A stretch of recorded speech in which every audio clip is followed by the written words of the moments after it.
episode of IGE Talks. This is the program produced on a monthly basis by the Institute for Global Education here in Grand Rapids and Easttown. We meet at 1118 Wealthy Street, southeast, just a few doors down from the Wealthy Theater, the first Thursday of each month. This is a program where we just have regular citizens from around the Grand Rapids area come together, talking about different topics. Sometimes they kind of seem almost picked from random or chosen from the headlines of the day. Sometimes they're local issues, sometimes they're big issues. Tonight we've got a couple very special guests, two judges who serve on the bench in this area, Judge Sarah Smolensky and Federal Judge Robert Yonker. We're very pleased to have you both, and thank you for accepting Chester's invitation to come and spend some time with us tonight. Thanks for having us. Yeah, you're very welcome. My name's Dave Blakesley. I'm a member here at IGE and have been facilitating this program for several years. Let's just go around and do some quick introductions. To my right here. I'm Paul Mayhew, former county commissioner for about 20 years.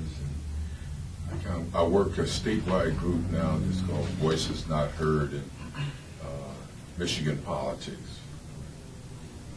Okay, I'm Sarah Smolensky. That's some action outside. We'll be in your courtroom. There you go, right, exactly.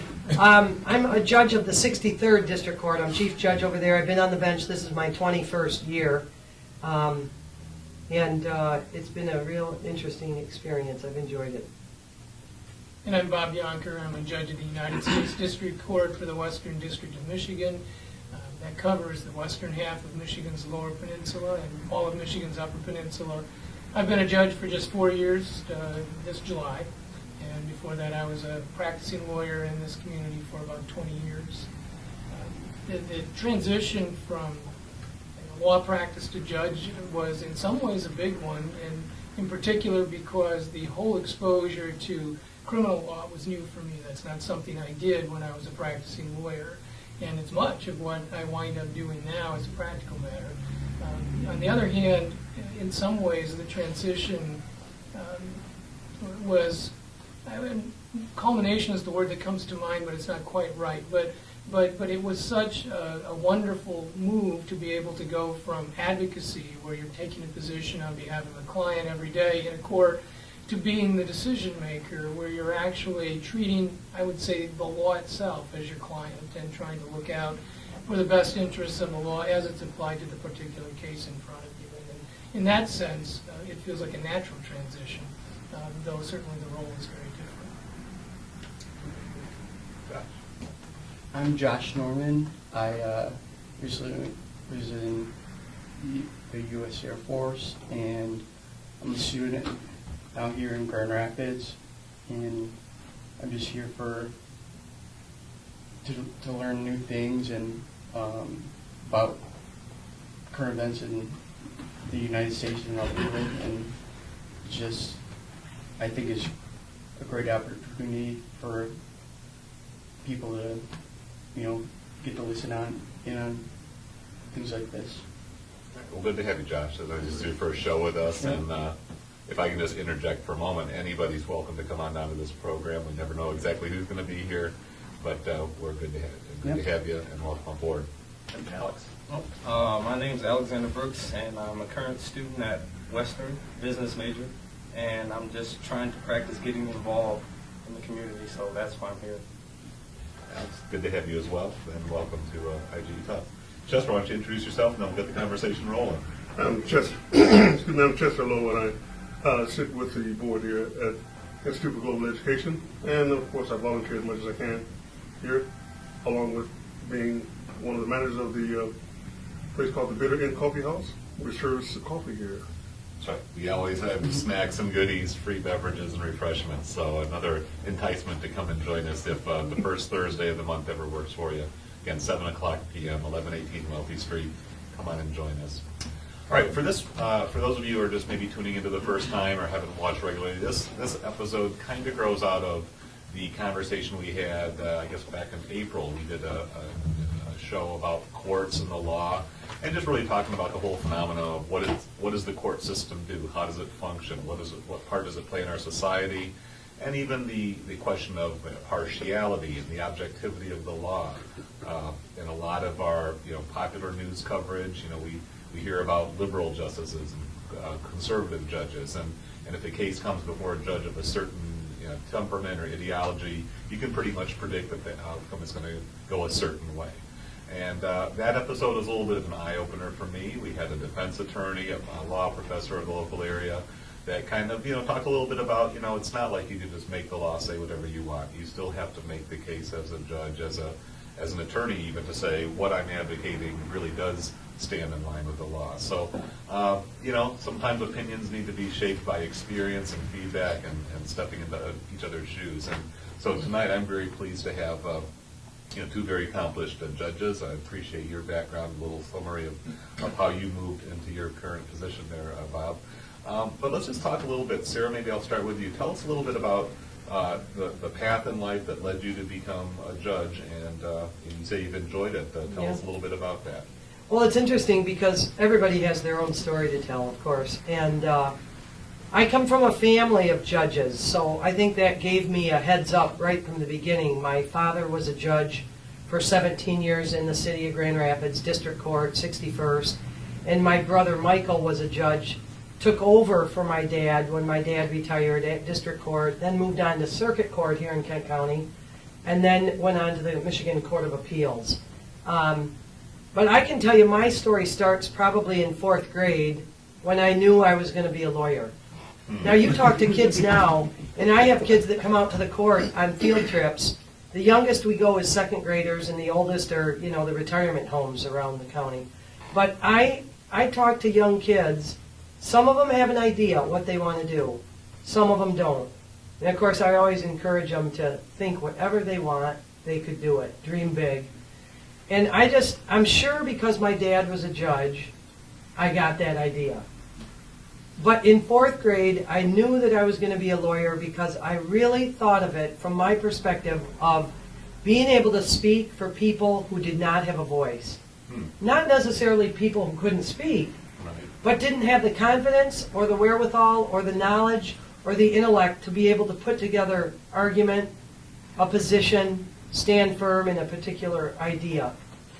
I can remember clearly in grade school when it was our turn to read out loud. I loved volunteering to read out loud. Of course, we were reading from whatever book. But I remember having classmates, 1 or 2, quite timid, quiet, didn't want to read out loud. And I was thinking, well, I could take their turn. I could read out loud for them. It wasn't that they couldn't read. It's just they didn't have that self-confidence to be able to speak, even from reading a book. And of course, as a kid, you expect that many of us have that kind of feeling and we grow in our confidence level. But I would say it was probably later in grade school, early high school, that I decided I really would like to be a judge someday. And in my perspective, you don't get to pick and choose when you're going to be a judge. And Judge Yonker will tell his story too, which is, he's like the big fish, I'm like the little minnow, because I'm a district court, state level, appointed either by the governor or elected. I was elected in 1990, and Judge Yonker will tell his story being appointed by the President of the United States. So, the distinction is quite drastically different. And I've known Judge Yonker for a long time and respect him as an attorney and now as a judge for the last several years. But when I had that idea, going to law school for me was just like going from 6th grade to 7th grade, or 9th grade to 10th grade, or college to law school. I never stopped until I was through. And when the young kids come to court in 2nd grade and they'll say, how do you become a lawyer? What do you have to do to become a judge? I tell them, you stay in school till 19th grade. You stay in school till 19th grade and you can be a lawyer. That's going to sell. That's it. And then you become a judge after you've been a practicing lawyer, of course. And there are 2 ways to become a district court judge, either elected or appointed. Yeah. And the appointments go through the governor. And they're highly political, as you would expect that to be. But I was it was kind of the year of the woman, I think, really, in 1990. I was very fortunate to be elected. I ran against 4 very competent, experienced attorneys, all male, all Caucasian, all older than I. Okay. So I was the youngest, and I was the female. And when you run a campaign, you take advantage of anything you can that's going to help you get elected. I mean, in a positive way, not to try to hurt somebody. Right. But like, I took advantage of the fact, in a sense, that I was the only woman. It had me stand out as the candidate. Of the 5, I was the only female. And I was the only one with the name Smolensky. Well, and it occurs to me that, you know, your father. It was huge. wanted I mean, to- you know, unfortunately, my dad and my brother have both passed away within the last 2 years, and my brother way too early, of course, at the age of 64. My dad, in a timely sense, when he was 91 and had a good long life. But they paved the road for me, and actually, my father's father, my grandfather on my dad's side, was an attorney, and almost all his clients were Polish people from the West Side. He lived on the West Side, and he was never a judge, but he was very, very well known in the legal community. And really, I never knew him. He passed before my birth. But I look at that as the starting point of how the Smolensky name in the legal community got involved. And I mean, I'll admit it clearly.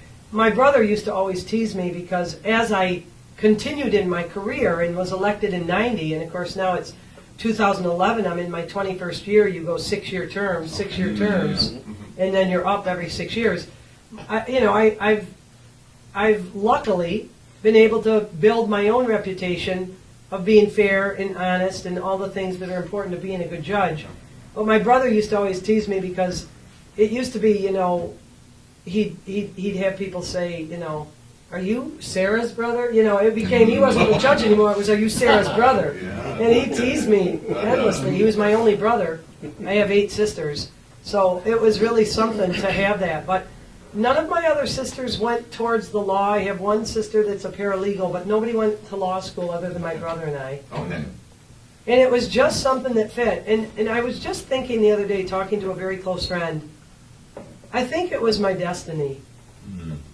I think this is the longest job I've ever held. And I don't feel like I'm that old. But been there 21 years, that's a long time. Yeah. And I run into people all the time at restaurants, grocery stores, and they'll come up and they'll say in a very genuine way, you know, you helped my son so much, and you don't remember the case, Yeah. but they tell you about the kid and how he's doing now, and he's at Indiana University, and they go on, and I had a lady the other day that stopped me at the mall, and she said, honestly, I was in front of you many years ago, and you changed my life. You know, when you get that kind of a feedback, it's really powerful. But I think more about being a judge was allowing my ideals as a 4th grader to almost blossom. That I could be a spokesperson for people who didn't have that voice. And it comes in different ways as being a judge, because you wear a lot of different hats. Yeah. I mean, you're a parent, you're a disciplinarian, you're compassionate, you're a minister, you're all the kinds of things that you need to help a therapist, a psychologist. You know, like if I could be Oprah Winfrey, and I've said her name so many times in the last month from the bench, Yeah. because the people that I see that are coming through court, if they just would get on track, people can get off track. And sometimes I think of, and Josh, you're in the military, we're in the military, I think of district court at the state level as almost like the infantry.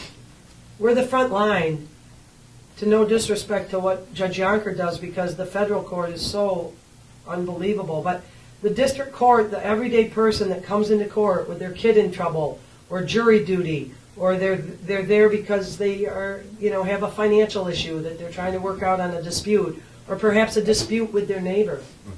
IGE focuses on nonviolent resolution of disputes in every sense, from the basic neighborhood dispute or a dispute in Easttown to globally when we're talking about the war in Afghanistan and Iraq and what's happening in Libya and all the places.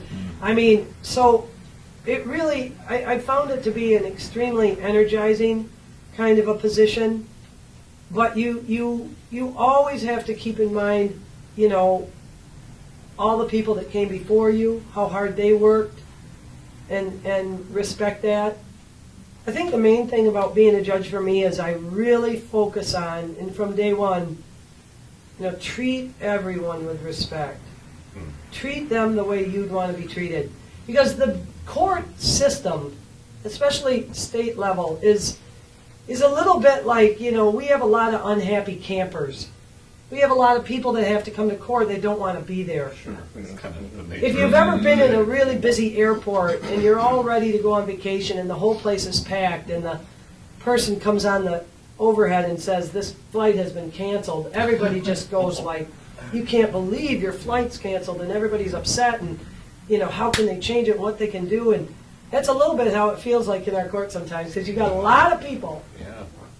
My colleague is Judge Steve Servas, and we each handle about 20 to 22,000 cases each a year. And that's amazing. everything from a speeding ticket to first-degree murder. We don't handle the felony trials. We only handle the felonies at the beginning of the case for a preliminary exam to make a determination whether they move on to the circuit court. But when you see big news, stuff that happens, a bank robbery, a rape robbery, whatever, you're going to see the district court, because that's where the cases start. The district court is where they start. So it does feel like the infantry, the kind of front line. And you don't want a person to get caught in like a revolving door where they feel like, what just happened with my case? I don't understand. Paul, as a commissioner, you'd get calls from people all the time about how does this work, or how does that work, or the county bureaucracy, or city this or that. You know, and it's a lot like that with the court system, because if you've never been through it, you don't know. Yeah. So I do talk a lot, and I know that. But I pride myself on taking time Fantastic, yeah. to talk to people, to explain the process, whether they are the defendant, whether they are the juror, whether they are the mother of the kid that just got busted for marijuana and she can't understand why he's getting busted because it was in his coat pocket, but it's not his. You know, and then you're trying to explain to a mom, we don't really put our name on our bags of marijuana. You know, it's not like that. Possession, you know, that kind of stuff. It's every day's unique. Well, the court itself is a pretty imposing environment. You know, the It formality. can be very Yeah, intimidating. yeah, and say your life is just sort of taking a dramatic turn, and there you are in front of the judge. You know, somebody who's got at least a little bit of that empathetic understanding that, yeah, I know this is an uncomfortable situation for you. Let me explain to you how it is really valuable. Right. I really respect that. Right. So again, you see pretty much all the cases, the whole range of petty disputes, big-time crimes. Right. They come through you, and then you sort of determine the next route where they go in the legal system? You know, to make it clear, David, it's the felony criminal cases that we make a determination if it moves on. Okay. Everything else that we deal with in the district court is, from a criminal perspective, 1 year in jail or less. Okay. So 1 year in jail or less comes to the district court, stays there the whole time. Anything above a year is a felony, and it moves on to circuit court if there's ample opportunity in terms of the information that's presented. There has to be probable cause to believe this person committed this criminal offense. So there's actually like a hearing. People think of it as like almost a mini trial, but it's not a determination of guilt or innocence. It's just a determination if the case moves on to circuit court. Civilly, we handle civil disputes, $25,000 and less. Okay. So if you're going to have a car accident where a person is killed, or you have a kid playing ball, or we talked about some factory work earlier, and you lose your 3 fingers in a punch press, that's not really going to be in my court, because they're going to be asking for more than $25,000 for the seriousness of the type of case. But if you've got a dispute because your neighbor's tree is hanging over in your yard and you want to cut the limb, or you do, and all of a sudden we've got a dispute, or you have your driveway repaved and the asphalt company tells you it's going to be good for 5 years, and in 2 weeks it's cracking a huge crack, you got a lawsuit. You flip on TV and you see Judge Judy, Judge Brown, Judge Wapner, and those cases. We have all the small claims. All right. Now that is really the people's court. No attorneys, no trials. I make the decision, that's it. And I mean, we've had mothers that sue their daughter for her share of the phone bill. And they ride to court together. Oh, my God. And you're thinking, what are they going to say at the dinner table tonight? Assuming they have a family dinner. Hey, honey, I won and you owe me $84.50. But you know, Alex, you can't like bust out laughing when you're on the bench as the judge. Every person's case is so serious to them. Yeah. Even though you're saying, you've got to be kidding me. You want to say, you've got to be kidding me. I had a shoplifter in front of me not so long ago, a 40-year-old man with children. So it's not a kid. He walked into a family fair. He actually took 2 cases of pop, put it on the cart, 24 cans times 2, rolls it to the pop return can area, and put 48 full cans through that 10-cent deposit machine I heard about that. to get $4.80 I heard on the slip that comes out of the machine. All I could think of was the kid that works the room. How's he going to Right. clean up this mess, and what's it wreck the machines? I heard about They're that. not expecting to put them in full. I said to the guy, "What?" He pled guilty in the whole deal, but I said, "No, what were you thinking? What'd you need the $4.80 for?" He said, I needed cigarettes. Oh, it's just, Of course, then it makes you want to say, you know, you should have just stole the cigarettes. I mean, why go to all this trouble? But you don't want to say that because that sounds bad. yeah. But you know, it's just what different people are going through different things. Mm. They get off track. Part of, I think, my responsibility is to try to steer them to get back on track. I mean, to say something as basic as, you can take the right road or the wrong road. That's what your life's going to be about. Your life's going to be much easier. Not perfect. None of us are perfect. But your life is going to be easier because the consequences when you make good decisions are a lot better consequences than when you make bad decisions. You know. I thought, I don't know, I thought for sure you were off key there for a minute because I thought I had a halo up here. I didn't know. Chester. Yeah. But it's interesting. Never is one day ever the same. It's always something unique. Every case is unique. Every case has its own set of facts. You know, I've been on the bench 21 years. I've been moved to tears a couple of times. Cases that are extremely emotional, and I would think, geez, is that being a bad judge if I'm so moved emotionally with a fatal car accident and you've got everybody there and it is just as sad can be. But I would think, you know, the fact that you're not numbed after Well- all these years is actually a good thing. We're human too. Yeah, You know, exactly. and- Hey, that's human though. Yeah. yeah, The tear factor is human. yeah. Well, and you're talking to Judge Yonker in a minute here too, and he's like one of the most personable guys. Yeah. Not all judges are like that, in all due respect. You get some that are extremely strict. They're good. Every one of us, like any people, like any occupation, like anything, are different. But I've always been a people person, and I've always tried to communicate. And I do remember thinking, when I let a case get to me like that, it's very intensifying.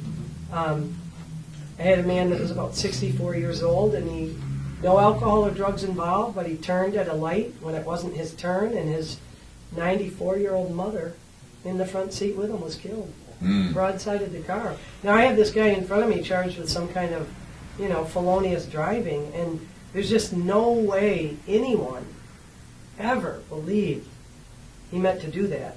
And you're seeing everybody in the courtroom and how it affects everyone, and really any of us, and I'm not talking about drugs and alcohol, that's not even part of this. When you're just driving along, how we drove to get here, what we do every day when we pop in this car to get to the store, it could happen to any of us. I mean, we all think we're probably pretty decent drivers. We stop at the red lights. We don't floor it. We don't, you know. But, I mean, accidents can happen. Yeah. And all I said to that guy, I gave him a very minimal punishment. And it's not my job to charge him. He pled guilty, and that was the way it was handled. But I told him, I said, your mother would forgive you because she knows you didn't mean that.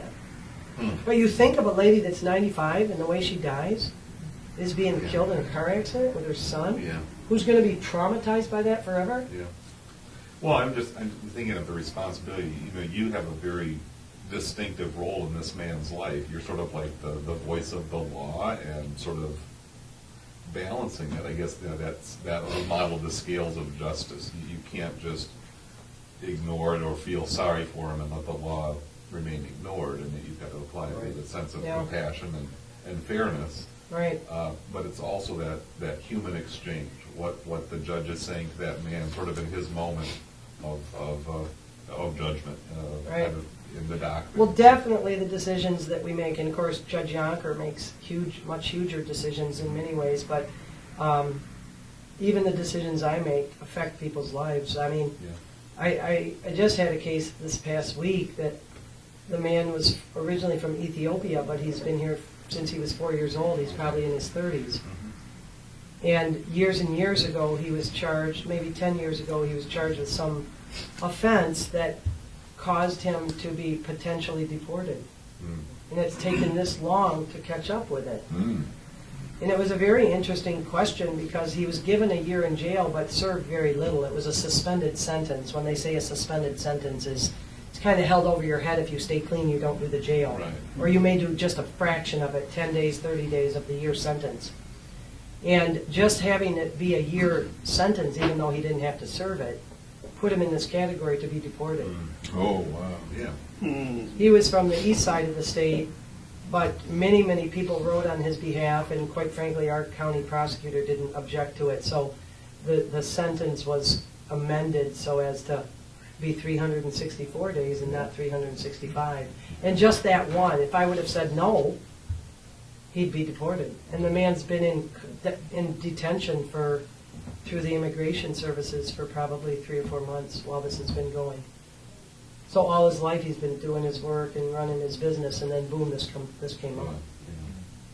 So, but I mean, I just thought that one Yeah. decision was huge for him because, you know, his mother flew in from New York and they had 2 or 3 family members there, and I was thinking, if I said no, he'd be going back to Ethiopia.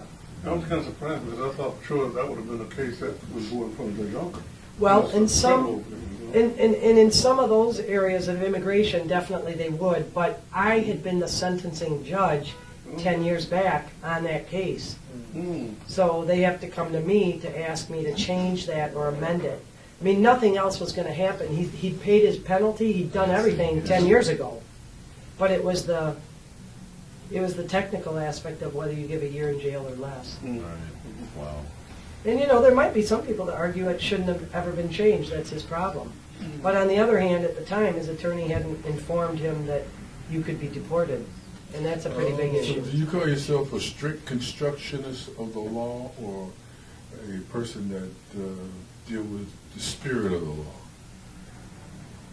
Gosh, that's a hard question. I try to always follow what the law says, be it popular or not.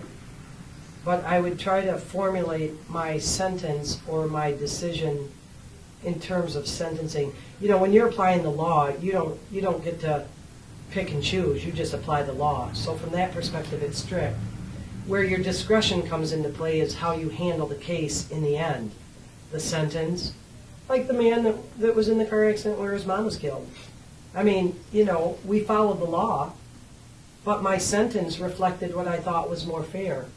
I wasn't going to give him jail time, but another person might deserve jail time. If they're driving like a maniac and goofing off with another car, that's not what this was at all. So each case you have to take into consideration, but the discretion of the spirit, I think the spirit of the law comes into play perhaps when you're making your decisions on, like, a sentencing, taking all the bigger picture into consideration.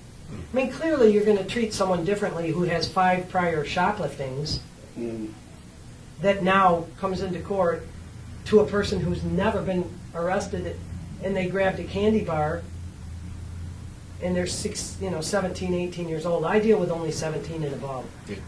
But if I have a person, I had a couple of shoplifters the other day, they had like $300 worth of clothing on underneath all their other clothing. I mean, that's a lot different than stealing a $1.75 candy bar. It's not, you know, the stealing's the same, Right.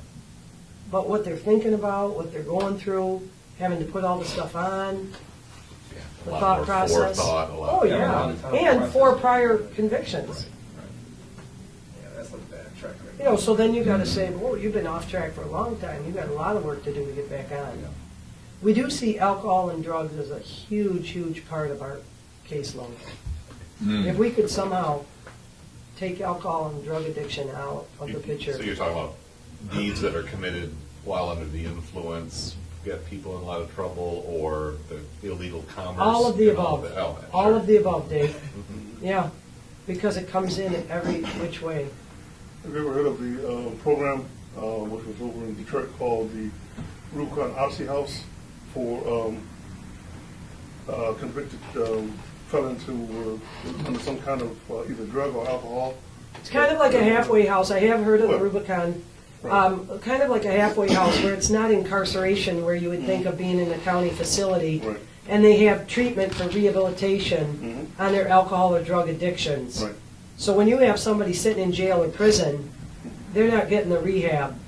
Some places like the Rubicon place set up where they can actually get treatment while there. But if they mess up, they go to the bigger Right. house. Yeah. I was one of the You were there? counselors.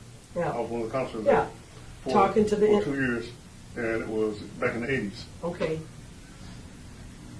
I know what you're talking about, Yeah. as far as it like being like a zoo Yeah. in the courthouse. Yeah. Over there in Detroit, Wayne County, wild back then in the 80s, as for people with drug and alcohol problems, or even any other type of addictions, you know. Because it's Right. not just drug and alcohol that people are Right. addicted to. And the judges really were surprised about some of the things that they were addicted to, and had to be, sex and Right. Gambling. Yeah, gambling, number of other issues that Right. they had to be in the house for, that is, in the Rubicon Odyssey house for. And I was one of the counselors for that. What with the Rubicon Odyssey House? It's not a lockdown facility, though. They Oh, walk, but if they certain walk, times. they get problems. A certain part of it is. Okay. Certain part of it is. Okay. And the ones that's more lenient, if they walk, yes, they're Yeah. going to face Yeah, consequences. because it's like a right contempt or Mhm. What about you, Judge? Yes. Here you got Judge Well, Jones. as usual, Sarah covers everything. Right, you know, there's two problems with being on a panel with Sarah. One is that she says everything better than anybody No. else could say. And then second, she always makes everybody else look bad. But it's true. There's really only one thing I would disagree with, I think, in what Sarah says, and that is any suggestion that the decisions I make are any bigger than the one she makes, I think is wrong. And it's wrong for this reason, I think. The unique part about the judiciary, and no matter who a judge is in any court, is you're touching the power of government into the individual lives of a handful of litigants. You know, sometimes it's a bigger handful, sometimes it's just that individual guy that you had to sentence. But it's touching the power of government in a very individual way, in a way the legislature never does when they're making rules that apply to all of us. And there is no bigger decision, I think, for those litigants than that particular case, whether it's in my court or your court. And when you're talking about 20,000 touches a year, is that what you're saying? Yeah. That's Massive. In the court I'm serving on, we'll handle about 450 cases a year. So by comparison, that's many fewer touches. And the thing that I think is important and critical in one of the comments you made earlier about maybe a couple months ago, being challenged in some cynicism about, hey, it's just a matter of who the judge is, a Democrat or Republican, and there's the outcome.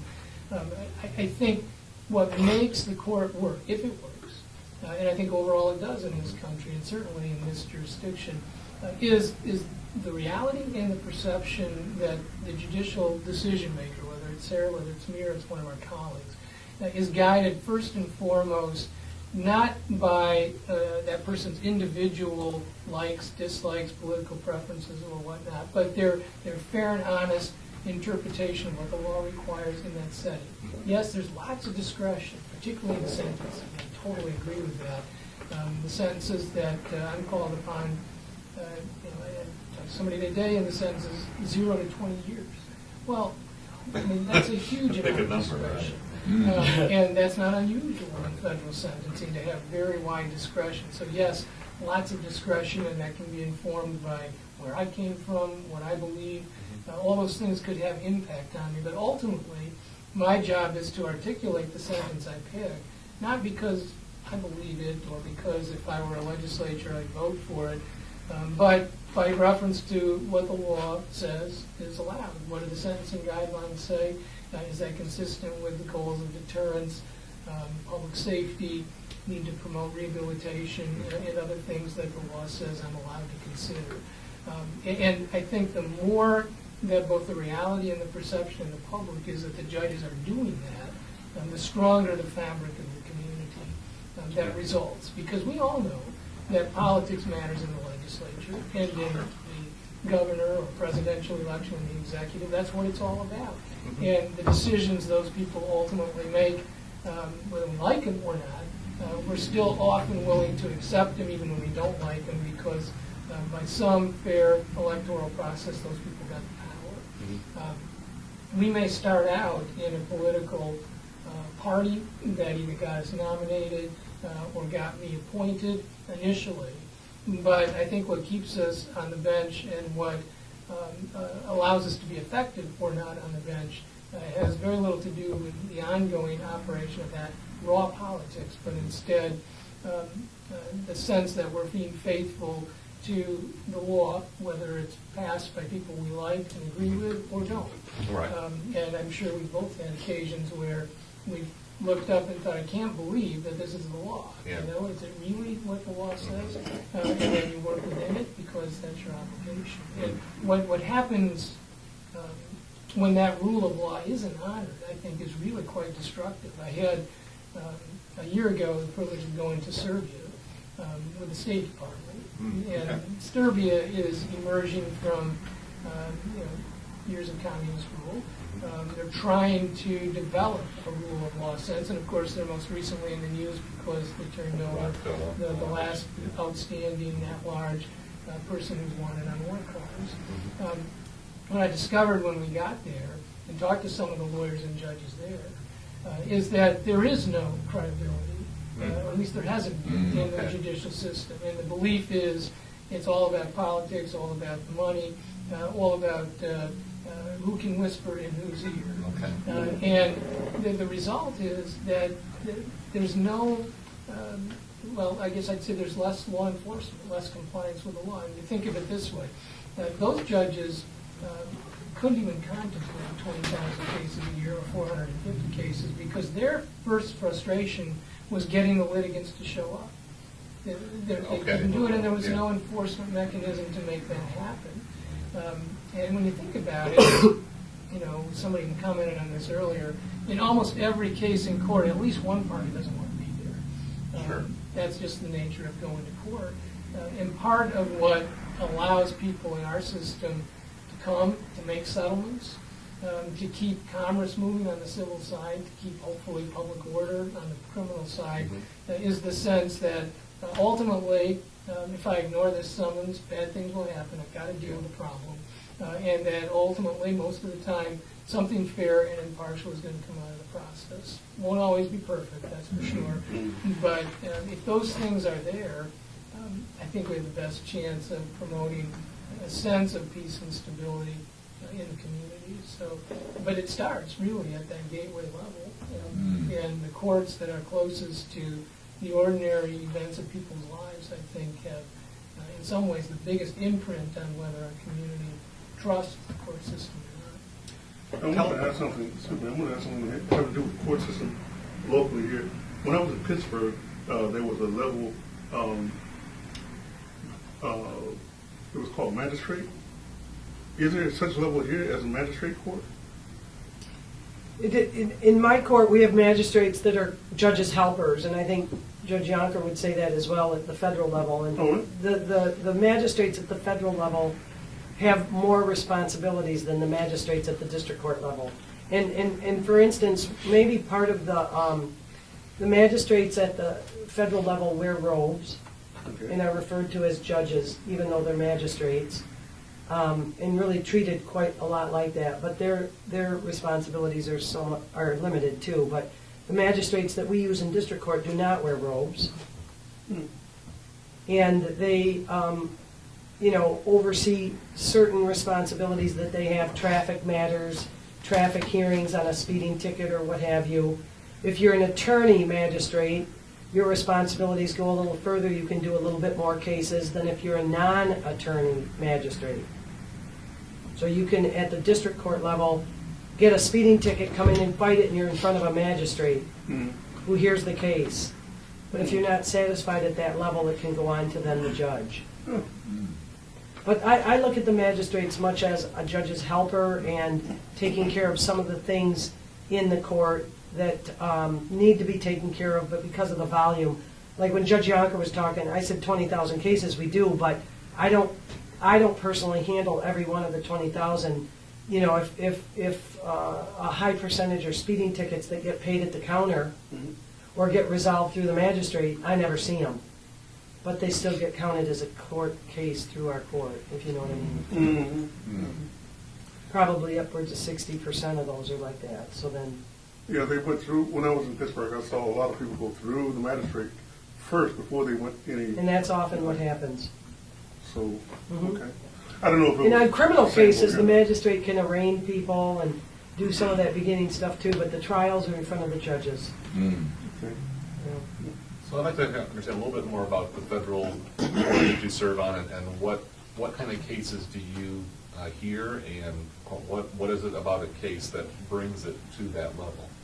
Right, well, federal court obviously is the United States court, so anything that touches on a federal law, anything that touches on an act of Congress can come into our court regardless of the level of controversy. So if somebody's got a Family Medical Leave Act problem, even if the monetary amount is negligible, it can come into our court. Most of the employment discrimination laws fall into that category, and of course some of those are big dollar cases, but not all of them are. The other cases that can come into our court on the civil side, the private dispute side, are cases between citizens of different states. So that's what makes it federal.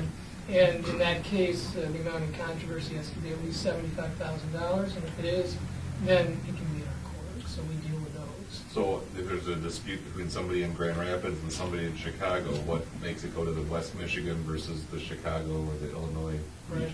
Initially, whoever files it, Okay. they get to choose where to file. Okay. If the Chicago person files it in Illinois, in the Northern District of Illinois is what it would be there, the person they're suing, the Michigan resident, could go there and move to have it transferred here if there's a legitimate reason to do that, Okay. just as the Illinois person could ask me to transfer it to Illinois. But if it's just shifting the inconvenience of one party or the other, that usually doesn't happen. And it usually winds up wherever the initial party chose to bring it.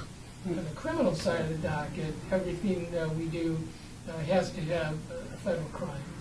So we might get things like the rapes or murders, but there still has to be a federal hook. So it has to be, in the case of rape, something that happened on federal land, Okay. or a murder that happened on federal land, or in connection with a drug transaction that would be Interstate. federal. Okay. Those kinds of things. Bank robberies are federal. Sure. Lots of immigration crimes are federal. Mhm. Lots of guns and drug cases are federal. You ever experienced anything like cold cases in either one of your courts? What case? Cold cases, Cold like cases. something from years ago that they would still investigate. Right. It does come up, and I've had some. Most of it, it's like unsolved murders mostly that I think of, that they still work on and will still be in the cold case investigation, bring search warrants through our court. If they're trying to talk to a particular witness who's being unaccommodating, they might get a particular subpoena to have a witness testify just as part of the investigation. So in my years of being on the bench, there have been several cases that that went that route. Yeah. I thought it was just something that people talked about on TV, but actually it's Yeah. In fact, I did not know the this. Freiling murder case comes to mind as one that had happened, and they didn't find the person for a long time, and then they did the cold case investigation, and that came through my court. He was a businessman, I want to say in Cascade 8 area, Bob Freiling. Yeah, I remember that. Business. Yeah. Yeah. Must have been before my time when I was Yeah, over in could have Pittsburgh, been. so, Okay. yeah. Earlier, Sarah talked about her process of getting elected and they're re-elected, and she mentioned kind of in passing that you've been appointed by President Bush. After years of private practice, can you just tell us the story about how that came about? I mean, did you lobby for that, or was it? I wish I knew to some extent. It didn't involve an election, that's Yeah, for sure. yeah. When I first came out of law school, I worked for a judge like me, federal district judge in Detroit, and he used to tell me, you know, Bob, you can never count on a federal appointment. It's one of those things that's a lightning strike. And Yeah. nobody really knows how or why.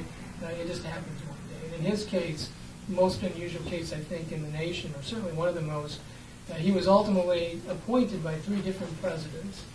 First by President Eisenhower, whose campaign he managed in Michigan at the time for president, but the Senate did not confirm him because he had a dispute with the senator at the time, Senator McNamara.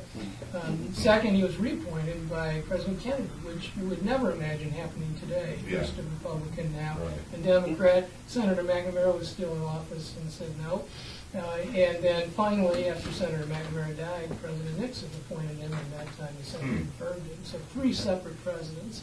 The process, I mean, at one level, it's easy to describe. You have to get whoever's the sitting president to sign your commission and say you're appointed, and then you have to get the United States Senate to confirm that appointment.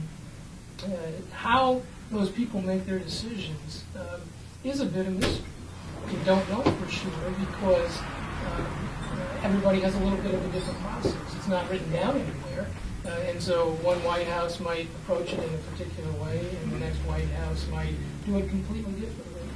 The general rules that apply, I think, across the board are you're going to have to be politically acceptable to both whoever's in the White House and the senator. It doesn't mean necessarily that the senator would pick you if it were that person's choice. But you at least have to be acceptable to the senator, as my former boss's case demonstrates. So, was it Senators Levin or Stabenow that had to Well, endorse both of them, of course, are going to be consulted because of the senators from Michigan. From Michigan, right. And ultimately, they, like the Congress people in the state, convene committees, groups of people that were helpful to them and acceptable to them, and I think trustworthy to them to interview people who are interested and make recommendations, and then they in turn passed along their decisions. But how that happened, you can't go and get a code of federal regulations anywhere that says this is how it happens. Do you mind just kind of sharing any anecdotes from that process for you? I mean, were you surprised at this appointment? I mean, was this just kind of like... Yeah, I think it's always a surprise when Sure. it really happens. And, you know, it took about 2 years. And, Yeah. You mean in between my the case, nomination and the confirmation? between the beginning of the selection process Okay. and the final decision. And, you know, an anecdote, I guess, that I focus on is the uncertainty of it all as you go along the way, and the things you learn in the process. I remember the first time we were nominated, and it was Judge Maloney, Judge Neff, and me, the 3 of us, because there were 3 openings. Okay. There's only 4 authorized judgeships in our district. 3 were open because of political roadblocks that had been going on for years. So ultimately, the 3 of us were part of a political compromise. But because of other things going on, totally unrelated to us, the Senate never got around to voting on us after the election, which shifted from... After the 2004 election? or- Let's see, it would have been 2006 congressional. Oh, the 6th midterm, Yeah. okay. And of course, the control of the Senate changed. Oh, I So see, yeah. we were nominated. We were not voted on. We had a hearing in front of the Judiciary Committee. We've been through all of that. But then one thing I learned, which I didn't know before, is when the Senate adjourns for more than 30 days, as of course it does at the end of the year, any nomination from the executive that hasn't been acted on lapses. It's returned to the president. Oh, man. So you start all over again. And the first question is, will the president nominate you again or not? Yeah. And then you have to go down the same congressional road. So I remember when that happened, we had to get renominated. And of course now you're watching all of these nominations, which all the White House is posted on the website you can watch. And, people that had lapsed with us were being renominated and we weren't, and so we wondered what was going on. Eventually, we all got renominated. One of my colleagues had to go through another Senate hearing for reasons that really had very little to do, I would say, with the merits of the nomination. But Little that's political what I theater learned, type of is thing? that political theater is, I think, a good way to put it. At our level, the federal district level, the federal trial court level, every senator, in a sense, gets nothing by saying yes. I mean, who Right. cares, They just- right? Okay. The only way the senator gets anything is if they say no or credibly threaten to say no. And we learned in the course of this that because of Senate rules and tradition, any senator, any one of the 100 senators can say, I'm putting a hold on a nomination, and it doesn't happen. Yeah, Wow. Well, that's pretty think of right. all the reasons Wicked. a senator would have Sure. to get the attention of the White House. Yeah. And if the only way you can get the attention is to put a hold on a nomination, that's your avenue.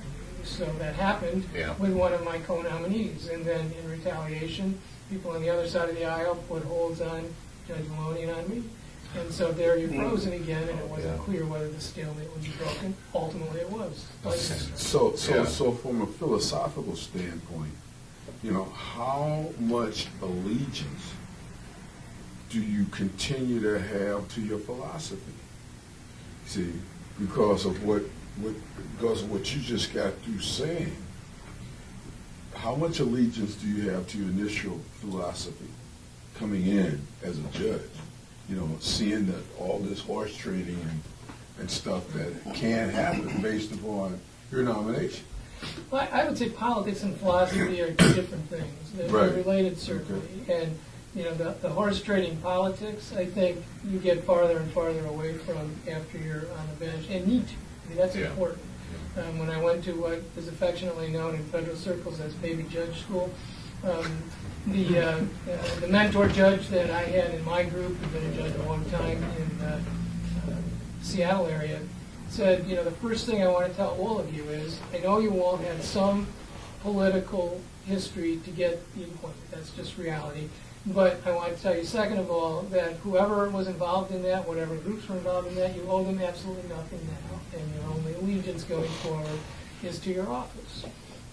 And so I think the horse trading part, particularly in the federal system, where once appointed, you never stand for election again. It's a Mhm. lifetime appointment. Mm.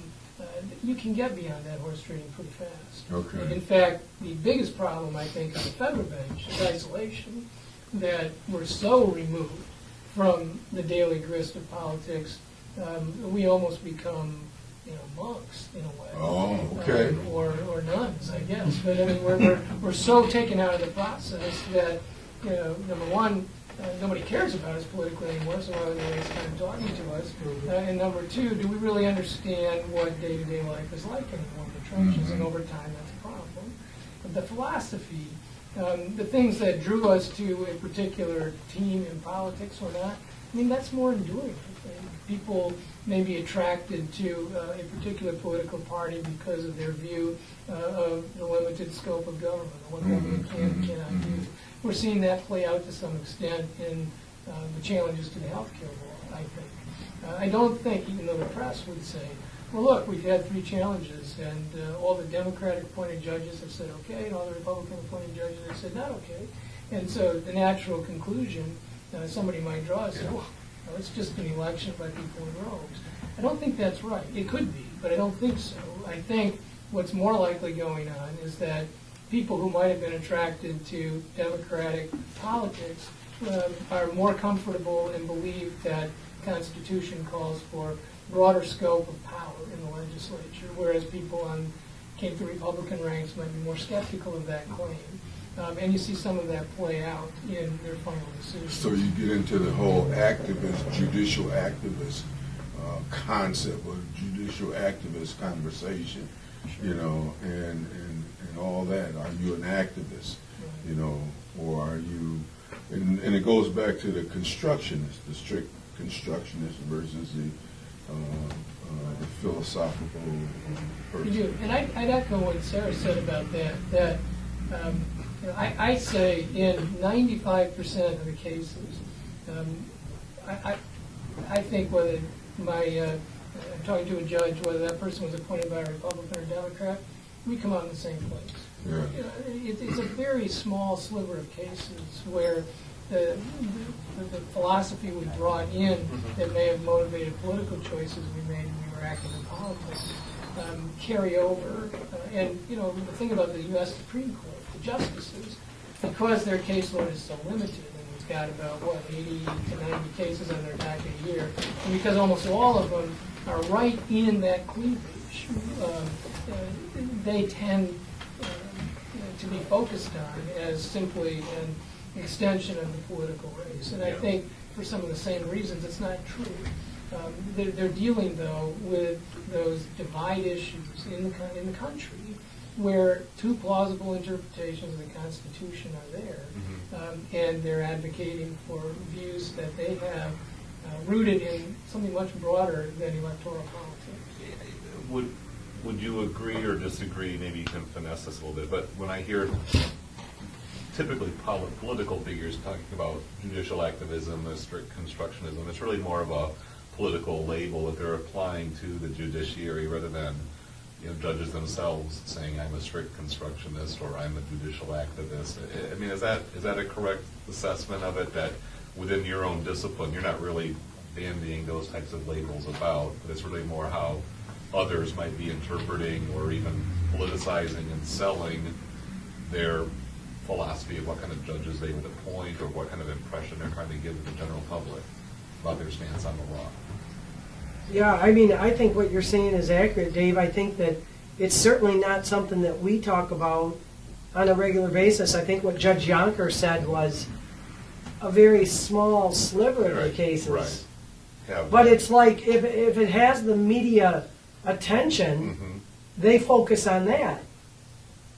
So the media creates the big brouhaha. I think they certainly add to it. I mean, of course, they That's probably their say, job, well, is to they probably say we blame them for everything. But, I mean, I'll jokingly say, it's a slow news day when they're calling out to find out something in our court or something that doesn't really seem to be that newsworthy, but they grab onto something and just focus on it. But getting back to the issue of what you were talking about, and I was not politically active at all. I mean, I was elected, but I was a nobody. Other than my name, Smolensky, and my father and my brother being judges. I'd practiced law for a number of years, and I felt I could do the job, and that's why I ran. But I also ran because the judge that was there was retiring. And as I said, you don't always know when you're going to get a spot open. Right. It could be 30 years, or, I've been in my position 21 years, probably will retire, in this position. So that's a long time for somebody else. Challenged, right? Unless there's some really It's big very rare. controversy. It's very rare that an incumbent is challenged. That's in Kent County. In Detroit, there's always people running Yeah, they do. for judge. In Kent County, from my own political background, there's the unwritten rule that if you challenge a judge and you happen to go in front of that judge, the lawyer ends up getting politically whipped. Well, I mean, that's a little that might, obvious. yeah, that might be a bit onerous. I have never made any decision from the bench. I really feel this strongly. I've never made a decision based on my likes or dislikes of the parties, people, or litigants. You just can't make your decisions like that. You'd be a lousy judge. Right. To be honest with you, you'd be really bad. And, when people come in and they'll say, Judge Judy, I say, well, Judge Judy, it's a little bit for TV. She gets so rude with people sometimes. And that's And honestly, I'm sure there are some judges, and she was a real judge in New York, but I'm sure there are some judges that act that way, but I don't think you'd be there long if you treated people like that. Yeah, And I'm not even talking about your decision-making. I'm talking about how you treat people. yeah. But I can't, we like I said, I've been reelected 4 6-year terms. I only had one opposition in that, and it was after 18 years of not being opposed. And that was a bit fluky, I think, but a prosecutor put their name in, and anybody can. If you're the candidate, you always prefer not to have a campaign. You'd like to say, I'm unopposed, I vote for myself, I win. You don't have to be in the parades, you don't have to kiss the babies, you don't have to, all the stuff you do. But do you Spend have- all the money on the Right. signs and get your organization going. Do you have to be a lawyer to run for judge? Yes, You have, that's what the statute says. yes. Because I had heard at some point, somebody told me that you didn't have to be a lawyer. And there was a new rule that was, I don't know, now it's many years ago, but it used to be, it didn't matter how long you were a lawyer. Now it has to be 5 years. And on the federal level, I'm not sure what the rules are. Judge Yonker would know that, but the state level, you have to be a lawyer at least 5 years out of law There's school. certain states, I think, where you don't have to be a Right. lawyer. And I Michigan don't know started where that that- within the last, I'll just say 10 years, I'm losing track of time. Within the last 5 to 10 years, they made the law that you had to be out of law school practicing for 5 years, or at least out of law school 5 Because we years. had that justice of the peace situation for so long, and everybody, you know, even when I first became county commissioner, we had JPs all over. Right.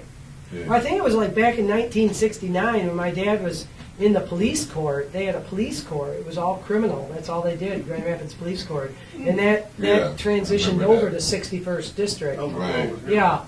And, Like recorder's code. yeah, Recorder's Court in Detroit, you know.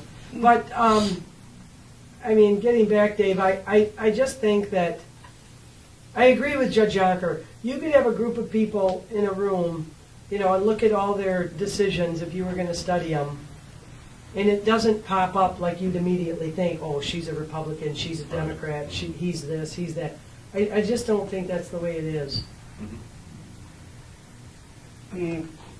Interesting. I'm kind of thrown because some of the things that you're talking about are the things that I've seen when I was working down at the GSA, the GSA building down there. That was back in the 70s. And I saw judges left and right coming in and having discussions about issues, you know, from one chamber to the other. And I had the only way I knew that they were talking about things because I had to go in and get some of their books, throw them out. And the thing is, when they were talking about the issues down there, I wondered if they were all conferring for the certain cases on there, or if they were just talking individually or personal. Well, in Chester, that's a little bit hard to depend. I mean, because as you're going in, you're kind of just listening, catching parts and bits and pieces, and I don't know. But, I mean, you know, and Judge Yonker certainly can speak for himself, but, you know, on the Court of Appeals level, where my brother was a judge, you know, you've got a 3-judge panel, and they're always Yeah. conferring That's and where reviewing and that kind of thing. Okay, my biblical type question is, how much do Deuteronomy and Leviticus influence your thinking? Oh, Or does it, or has it influenced your thinking any at all? Because, you know, there's always talk about how the Bible being the basis for Right. law, and that particular part of the Bible, the Deuteronomy, and the Leviticus, the Numbers. You know, so how has that portion of the Bible influenced you throughout your career or in your career?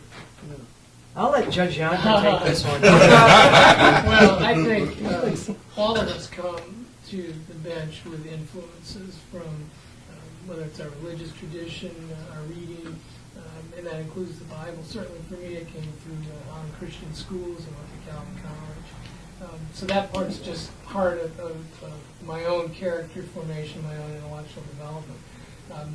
I think the short answer to does it influence in any direct way the kind of decisions I make? No, it doesn't. And I So think eye it for an can't. eye wouldn't have any, I mean, when you talk about an eye for an eye, which is part of sometimes the basis of our law, the punishment model of our law. I mean, those things that you pull out of the law, you know, that came directly from Abraham, or was that the lawgiver? Moses. Moses, Moses, I'm sorry. Mosaic laws. Whatever.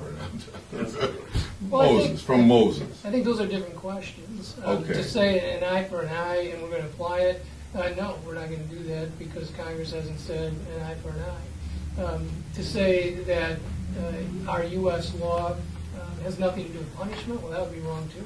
Clearly it does, and punishment is one very important aspect of criminal law. But the way punishment is meted out and authorized today. At least for me, in my court, still has to come initially through Congress. Congress has to say, here's the penalty that we're going to authorize as punishment. And then secondly, through my court and discretion and where within that penalty range it can be. So I'm not going to reach out to a novel or to anybody's scriptures, whether it's the Hebrew scripture or whether it's an Islamic scripture or anything else, and say that's going to be the basis for my decision in a concrete proof text kind of way. Will punishment still be a part of it? Sure. Retribution is a part of punishment. Right.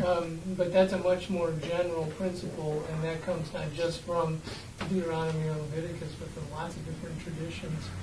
And more importantly, is part of the Western heritage, and ultimately one that our longevity Congress has said matters. And I was thinking more in terms as we extrapolate up from that. You know, you think about Plato and Aristotle and their influence on law, and how Aristotle and Plato and them guys influenced the punishment model, how they influenced, you know, that whole thought process that sometimes we think that judges are doing, and I don't know. Well, you know, I think, Paul, what a lot of times there's so much structure to a punishment. I mean, you know, and while there is a great deal of discretion among the judges for making the decision, there's still a lot of structure and limitations of what you can and cannot do. And I think to say that, you know, if the question is geared towards, you know, can you be a faith-based judge yet follow the law? I mean, that's what I think I do. Mm-hmm. But I don't remember in 21 years ever quoting Bible from the bench. Mm-hmm. I may have, I've quoted Oprah a whole lot more than I've quoted the Bible, I'll tell you that right now. But I think I may have referred to King Solomon in the splitting of the baby. Yeah. Because that concept, Mm-hmm. you know, while clearly biblical, is a concept that we can relate to in our everyday life about disputes and disagreements. And when you talk about trying to get a resolution to something, and there is a sort of compromise, even from the judge's perspective, you know, that is a little bit like that. But it's not touting Right, I a understand faith, that. a Yeah. certain faith, a religious background, or whatever. And I mean, you know, this is kind of unique. I don't get to say this too often, usually when I'm giving a humor talk. But, you know, when the WWJD bracelets were big, a lot of people were wearing them. You know, what would Jesus do? And, you know, I mean, we can all respect that, and that's serious. I often would say, you know, I would say, I don't think Jesus would be shoplifting at Myers, you know. Yeah. So I would want you to, you know, get in touch with Jesus a little sooner. Yeah. I didn't say that from the bench, but Yeah. when you Yeah. think about it from that standpoint, they come in to be sentenced and they're like showing you the bracelet, man. You know, Change my way. right? You know? And I'm saying, I wished you would have found Jesus a little sooner because this wouldn't be happening, you know. Yeah, yeah. Or all the times that they've said, I found Jesus at the Kent County Jail. People will tell you that. They'll be at the jail. They're saying, I've changed. And I can respect the fact that they changed. We want them to have a change. Yeah, yeah. You know, but I said, this is like one of the biggest, hugest stories in the world. If Jesus is at the Kent County Jail right now, we got to pull in the media. I mean, look how big they were for Jerry Ford's funeral.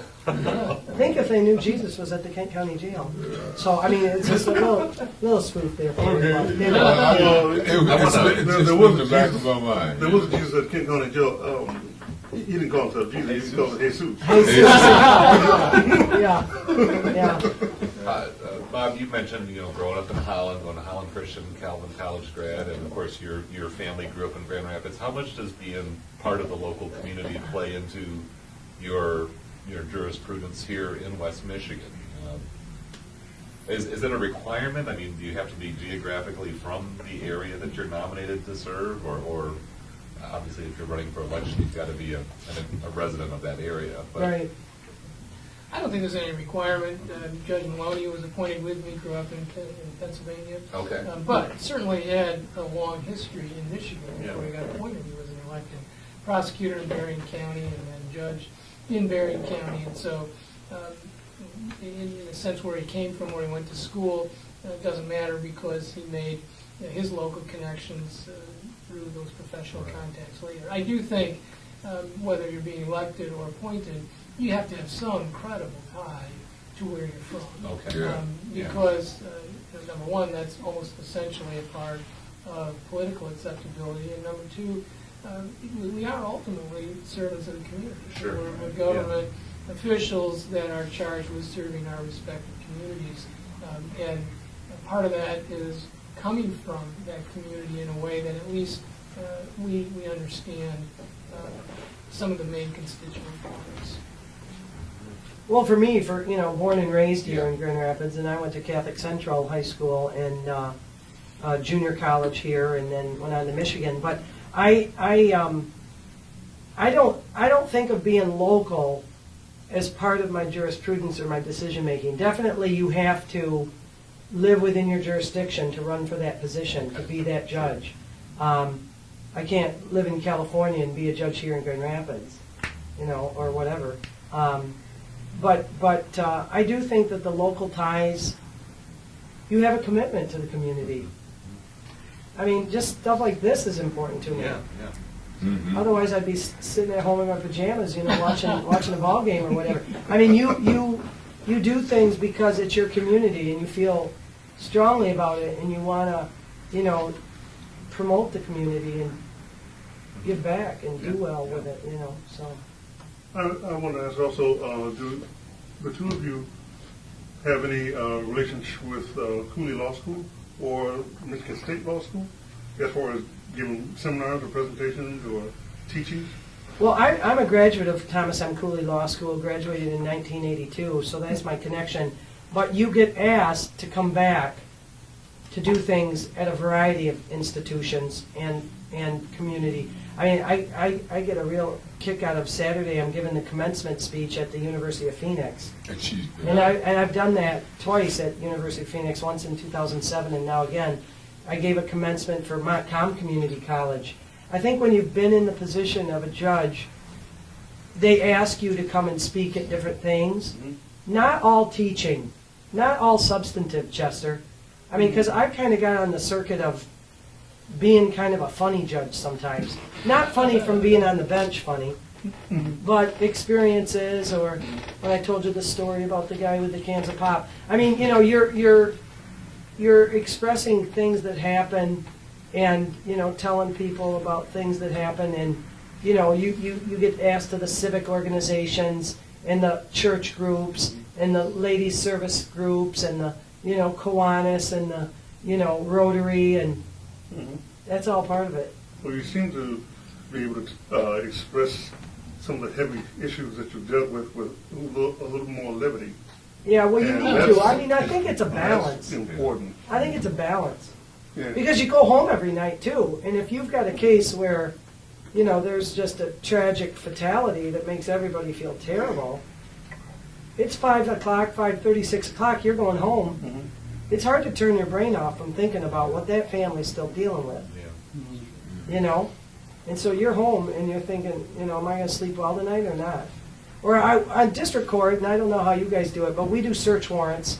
We're on call 24/7, a certain 1 week out of I do it every fourth week or fifth week. So for 7 days, 24/7, I'm on call, and I'll inevitably get woken up at 2, 3 in the morning because they've got somebody pulled over with a drunk driving. They want to extract blood from their body. They have to get a search warrant to get the blood because the person might not want to take a breathalyzer. Well, I don't want to call regular cases, but most of them you can get down and you're back to bed and it's no problem. But on many of them, it's a bad accident, and they're telling me it's going to be a fatal, and I can't get back to sleep. I'm worried about the family. I'm worried about the mom and dad that are just getting called right now. Their whole life is upside down. I mean, it sounds a little bit melodramatic, but it's real life with real people that you see in your court, and it is overwhelming for them. And that has So to it's- go personally through Well, you, right? that's When why it's your the turn. levity has to be there to get the balance. Mhm. You know what I mean? Or if you're dealing with a really, really intense case where some 5-year-old child is being very poorly treated physically, sexually, whatever, I mean, that is hard. That's hard for anybody to sit and listen to and think about. And yet you're wanting to make sure you utmost hold the defendant is innocent until proven guilty. Mhm. You know, how quick does our media, boom, you know, Make it look as though You know, they're guilty. immediately on anything, you know? So it's, but to find a balance, you need that, I think, just to have your own mental health be okay, Yeah. you know? Well, Mrs. Blakely, I think, can witness to that too, field that you work in. Oh, yeah, I'm in social work. I work with abused and neglected children and you know, kind of the treatment services for those Sure. kids and families, so definitely. Yeah. That's my day in and day out profession. And you're right, the humor and just kind of remembering what you're in this for. I Right. mean, your words tonight have been very encouraging. I guess I want to come back to some of those views of the cynicism or the politicization of the law, the courts, and I don't want to get into a real partisan tone here, but I think some of that sort of broader popular attitude comes from the politicization at the Supreme Court and some of those narrow 5-4 decisions where the split seems to break very predictably. And I'm just kind of wondering how we can even speak to the viewers to say, let's look beyond sort of our own partisan affiliations and our own sense of cynicism, which I think does kind of run rampant in our society. It seems like, whether it's a media thing or just human nature or the temper of the times, that it's very easy to be down and discouraged and casting a lot of blame on them, whether we consider ourselves liberal, conservative, independent, or whatever, but to look at all those other people who just don't seem to get it. And sometimes I think even our legal rulings and some of the things happening at the top of the legal pyramid, so to speak, feed into that mindset. So I'm just wondering if either of you have perspectives on the higher levels of law, the Supreme Court, the higher levels of the federal court, and some of those kind of at least partisan seeming decisions, some of like the Citizens United decision, where some people feel like the courts and the government and the corporations are really all in lockstep, and where does the little guy fit into all of this, the average citizen on the streets? Just throw that out there to see what you have to Well, I say. think it is easy for people to get cynical, and unless you walk in someone else's shoes, it is very hard sometimes to know what they're going through. But that same argument goes towards being critical of those making the decisions. Because I sometimes liken it to if you don't agree with what a jury decided. A jury listens to the whole case. You may or may not agree with what they decided. But I still think in our system we need to respect what they decided. They put the time into it, they listened to it, they followed the rules to the best of their ability. I think that to get the cynical aspect out of it, we have to recognize that we're all in it to make our world a better place. From the Supreme Court right on down. Yeah, I And think the it's- pointing the fingers and the blaming, it doesn't help be productive with anything. Yeah. I think we all just have to work on our own, keep our own house in a good position, Yeah. It seems like it's easy to skim the headlines and jump to conclusions and kind of follow the lead of your favorite pundits or cultural commentators, whoever they may be, and just say, yeah, that's how it really is. And maybe that's a product of sort of the instant, fast serve media that we. Well, yeah, I mean, we're surrounded watching by. everything while it Yeah. happens, whether Yeah. it's the war or whether it's And the it's even, latest dispute. Right. What websites do we like to visit? Right. What filters do we like to get our news from? And I'm as guilty of that as anybody. I don't have the secret to how to stay neutral and impartial and objective. How do you go about sort of disciplining yourself to say, maybe on the surface of things, this looks like an open and shut case, and how do you avoid making up your mind so quickly, even if everything seems to be pointing in a certain direction? Well, I think to some extent it's easier than you think. Yeah. Because when you're a practicing lawyer, what you learn very quickly is that the first set of hard questions you have to ask is of your own client. Because the stories you get in any conflict situation are inevitably one-sided, and that's true for your own client as well as your adversary. And when you transfer that now to the bench and you're the judge, and you know that what you're hearing from one side or the other at the beginning is going to be one-sided, maybe honestly one-sided. I'm not suggesting that people are coming in lying in any intentional way, but they're coming in with their spin on things the way your kid might come in with a story about what happened at school or down in the neighborhood park or something like that.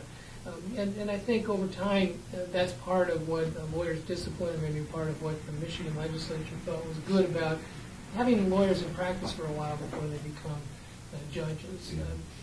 I think another thing that helps is that in almost every case, certainly every case I have in federal court, there's always going to be a lawyer on the other side. So no matter how easy the case might seem to me, that lawyer's job is to make sure I see the other side, and most lawyers are very good at that. So the institutional process that ensures I'm not going to make a decision before a hearing really forces me to confront whatever ambiguities there are in a decision, and that works pretty well. And on the earlier comment, about the cynicism, because I think it's a really important point, and I think everybody comes to politics, comes to decisions like this with some slant, some bias, and none of us have time to research every single issue.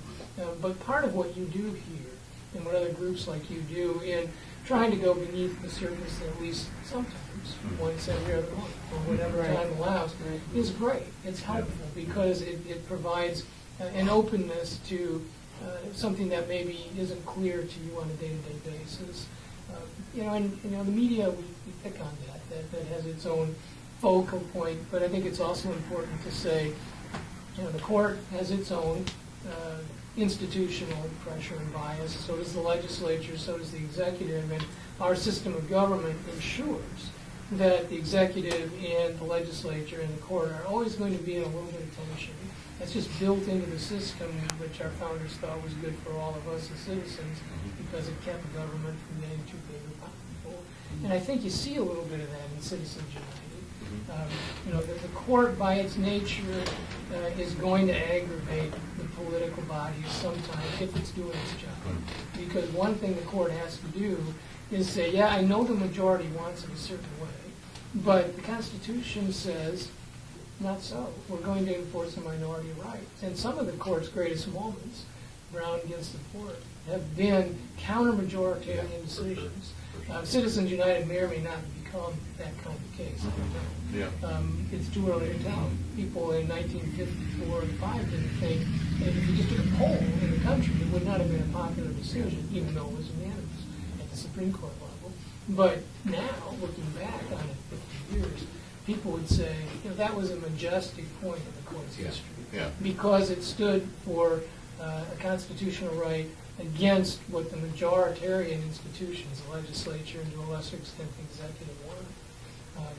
So Citizens United is naturally going to take a hit from the legislature. I mean, after all, Congress passed the law that the court said was unconstitutional. Right. They're not going to like that. Nor is the president.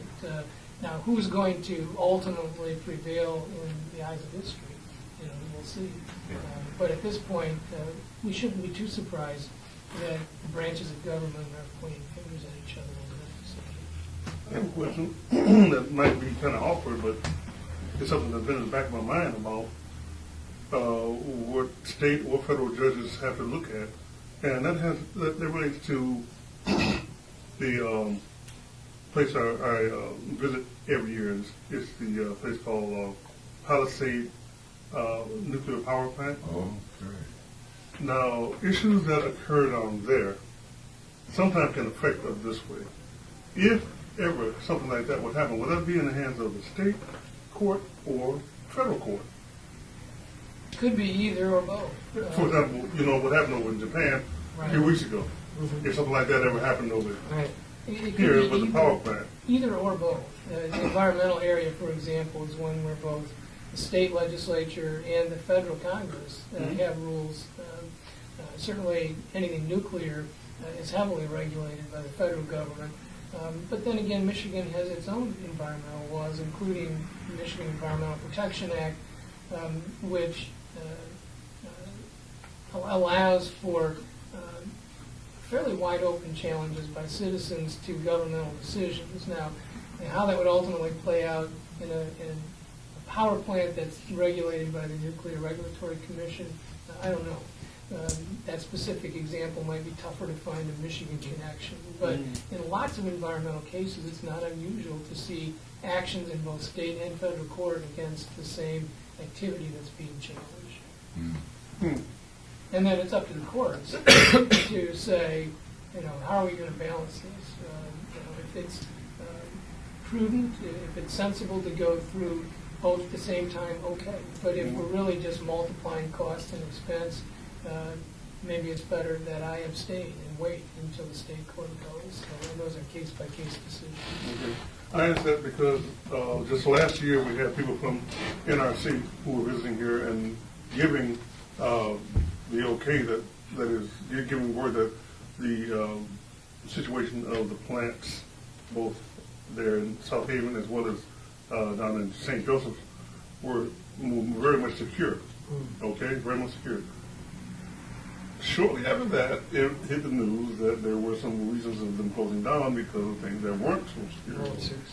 And then, just like I said a few weeks ago, we saw on the news what happened over in Japan and how power plants there did have some impact on not only in Japan but also possibly surrounding countries. And I'm wondering if that ever would happen in this area. And people want to take something to court. Where would they go? Who would they see?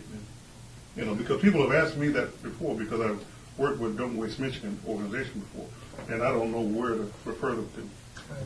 There'd be lots of possibilities, and I can off the top of my head think of state claims you could conceivably make, federal claims, and of course you can always go to the agency in Washington, D.C., Nuclear Regulatory Commission. But it would ultimately take some research into the laws, because when something's so heavily regulated like nuclear plants, often Congress says, we're going to run all that through an agency that's got expertise first. Sure. And only if the agency fails in some demonstrable way are we going to let it get in that court. But I haven't researched it and don't know specifically. The other thing had to do with something we spoke about a month ago, and that's about human trafficking. Either of your courts has any topic like that ever been presented in the courts, human trafficking? Because that's one thing I haven't heard about until just lately, but many people have spoken about it over years. If you mean human trafficking in the sex trade, I can't say that I've seen anything in federal court like that. But certainly, if you include in human trafficking large movements of illegal immigrants across the border, yeah, we see that, sure. Because that's immigration-focused crimes are very much a part of federal court. We don't see as much here in Michigan as they do in the border states down south, like Arizona, New Mexico, California, or Texas. Though we see some, we tend to be farther down the pipe, so to speak. People, by the time they get to Michigan, I thought tend for to be sure in smaller groups. some of the people, excuse me, I thought sure some of the people were being transported up from the southern states up here to Michigan for a special type of Yeah, there was an arrest a few weeks ago of Yeah, I heard a local man who was bringing up some Central American young women for sex trade. So yeah, those cases may work their way toward you. Who knows? We're coming close to the end of our time, and I know there's been a number of you kind of watching and soaking up the information. I'd like to give you the chance to ask any questions of our guests, if anybody has any. I just think from my perspective as a common citizen, of Grand Rapids, be able to participate and see your views of the law and how you are as a person, because sometimes you forget, when you walk into a courtroom and you see a judge, that they're a real person, behind the robe. Yeah, The robe with the desk and all the oak The paneling. bench and- and because I've sat in a couple court cases a few months ago for class, and when I was in there, I felt, as if the judge is superior to me. You have that feeling just naturally as a human instinct, and to hear you guys talk and share your stories and your beliefs, it's reassuring, to know that there are people in the system that are, Right. out there doing the right thing. You know what I mean? Yeah, sure. And it's important for you to know, Josh, too, that just because of the role that we have, it doesn't make us superior. Right. I mean, you've got to keep that in mind. Now, to be honest with you, some judges think they're superior. Judge Yonker and I aren't those kind of judges, but It's more of a respect. totally, it's like seeing the minister when you go to church. Right, of course. Or seeing the principal when you're at school, or the teacher, Mhm. or that position of authority, even a law enforcement. But you're right, we're real people too. Right, and of course I knew that before, but it's just reassuring to see that, It's nice. and because you forget. Well, I feel fortunate too, being in the judiciary here on the west side of the state. I mean, and there've been a lot of people over the years, and we have a really remarkable bench, Mhm. and very civil to one another, which doesn't always happen. Very much willing to work with one another, and that's something to. I feel proud of that. Right. I mean. Yeah, I'm going to just kind of comment in terms of my past experience as a county commissioner. The circuit court judges and the county commissioners are co-equal employers, so that, as a commission and the circuit court judge and the circuit judiciary, so they're co-equal in that sense. And it's always been a real decent relationship. Yeah. Which you do find sort of unusual. And then one other closing thing for me, in terms of when we dealt with, you brought up the tension between the systems. We changed, the prosecutor's office used to be in the police department here. And so, and we thought about that during my years as commissioner. We said, we've got to move that, because that natural tension, wasn't there, and just the appearance of impropriety creates impropriety in a person's mind. So we were able to move, the prosecutor's office into the prosecutor's office, the police department in the Separate police buildings. department. Even though there still might be, you might go to a club and you might Right. run into a police officer and a prosecutor sitting down having a beer talking. But just to move that physically, help to create the atmosphere in the mind of the human being or the person in the community that, hey, we don't want even to think that there's that type of collusion, even though we operated that way for a long time. But it was the prosecutors and the police and the courts that complained that we've got to do something about this. And I think there's a stereotype, of you see in movies, Yeah. that, but it's not like that in the real world, so. Closest to anything like that is where I saw a movie called Justice for All, where Al Pacino was in that, and Jack Warden was the judge. Jack Warden sat and had coffee with him and had lunch with him and all that stuff. Like, it was like an everyday thing. Okay? I mean, that made me think judges can be cool, not necessarily, too cool or too good to be out there, but sitting down and having coffee or But and even when you say it like that, Chester, it's funny because Judge Yonker had mentioned about the isolation. Mhm. We're far more isolated than people think. I mean, it's not like I call an attorney and say, let's go to lunch. Mm-hmm. I mean, it's really not. And that's the one thing from leaving private practice, where you could call anybody and have lunch, to then becoming a judge. You're very isolated. And while we love the new building that the county commission gave us out on Beltline and Knapp for my court, we're even away from the central, downtown area too. So you're isolated in a different way too. But you learn that. I mean, you learn how to work with that so that it's still manageable. It's not like we're unfriendly or whatever, but you don't, you're more aware when you're the judge that it's like the umpire. I mean, I played ball a lot when I was a kid, and even at Michigan I played ball, but it's like you don't, if you're the coach on the one team, you're not just buttering up to the umpire the whole time and everybody sees you before the game, after the game, during the game. They're kind of separated. They go to their own part of the locker room. They don't even go where all the teams are, And they just don't want it to be... To look Yeah, like impropriety. impropriety, Yeah. Avoid even the appearance of impropriety, as I Right. say. Well, I really enjoyed this, Yeah. Dave, and everybody. Thank you very much. Thanks for Glad having to us. see you guys. The IGE. All right, Important a few forum. parting words. Bob, go ahead. Sorry. Oh, parting words? Yeah. Well, Yeah. thanks for having us. I think this kind of community engagement, just to pick up on the last thing Sarah said, is very important because isolation is probably the biggest problem I see for me in the judiciary, where lawyers, I can't really call up and ask for lunch because they feel like they have to go whether they want to or not. Yeah, the Lawyers judges don't feel say. comfortable calling me up for lunch because they think, well, I have a case with the judge, or I might have a case with the judge.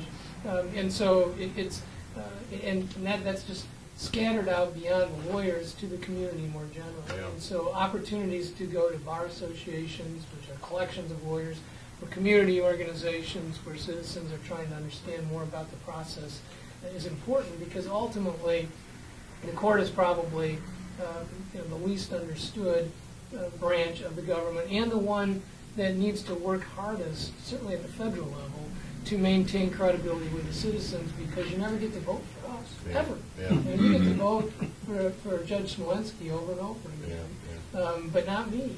Right. And so the only force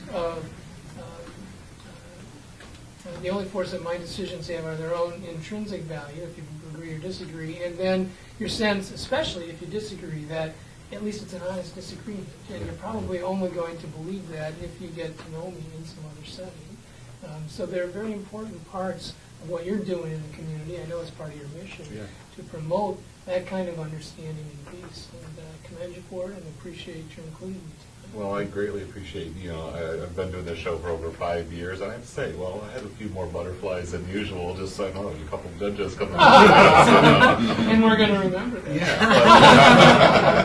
I'm walking this straight here. Show my bracelet, right? Dave Blakesley. Yeah. Spelling right. But no, it's been a real pleasure, and definitely seeing that human side Yeah. beyond the robes and the Well, whole thank you. handling and all And that. thank you to Chester. He Yeah. set up all the calls, and we Good talked to call. him several times. And Yes. thanks to the Institute for Global Education. Keep doing it, because that's what it's really all about, Yeah. educating people. Yeah. Yeah. Educating people, letting them know what's going on, and we're really trying to make our world a better place for all of us. I mean, really. Excellent. Yes. Yeah. Well, You could call this show Beyond the Robes of Justice. Yeah, but then they're going to say, what were they wearing? Oh, my. I didn't say without the rope. Beyond the road. all right. Well, Chester's going to wrap us up here. I was just going to say, I'm grateful to see everyone here tonight, and of all things, I've not only been educated tonight, more about the law, that is about the judicial system and the court system particularly, but I'm really pleased to know how it really is down to earth. Of all the weight that everyone has to carry who works in that law system, in the legal system, it really is, how you say, a lot to carry and still be above water and moving fairly, and that's good. I really am grateful to hear this, and I hope everyone else who's seeing this at home understands how important it is to know and respect and honor the people of the courts. That's why they're called Your Honor. Anyway, Chester. of all things also, I hope all of you in here as well as at home remember the ones who had coffee for us tonight, called the Bitter End Coffee House, 752 West Fulton, All right. Bitter end. All right. 24 hours. Hi, this has been IGE Talks for June 2011. We're at 1118 Wealthy Street Southeast, just on the street from the Wealthy Theater. We meet on the first Thursday of every month at 7 p.m. This program is open to the public, and anyone can come one, come all, have a conversation with us. Can't always promise people of the esteemed rank of a judge, federal or state level, but we're all good, regular folks here, and we'd love to have you. So find us on Facebook. IGE Talks has our own Facebook page. Give us a like there. Tell your friends. Watch our videos on Blip TV on the internet or on cable channel 24 here in Grand Rapids. So until July, peace. Peace. Thank you. Made up his mind, then he started acting. He left to find the ones that God would save. These people who eternal life are lacking. But how will they know it without preachers showing the way? Lay down that line.